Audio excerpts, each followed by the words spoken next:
waxaan ku faraxsanahay maanta cashadan uu noo sameeyay gudoomiye Cabdullaahi Xirsi Tame Cadde oo ku sharfay ergada walaalihiisa oo isaga timi dalka gudihiisa iyo dibadiisa shirkan wuxuu daaranaa in laga hadlo baahiyaha ka taagan maakhir iyo sidii loogu sameyn lahaa state ama maamul kaasoo ay dadku u baahan yihiin inay kaga tashadeen dadka reer maakhir aayahoodii baahiyahooda meeshay u socdaan waxay u baahan yihiin waana ku mahadsan yihiin madaxda noo timi oo hadeer arrimahan iyo sidii aan u sameynay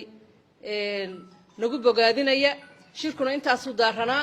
guddi baa laga soo saaray guddiga ayaa aadaysa mandaqadii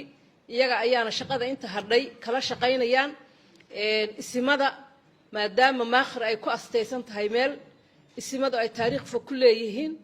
ayna runtii aad uga qayb qaataan dhismaha iyo waliba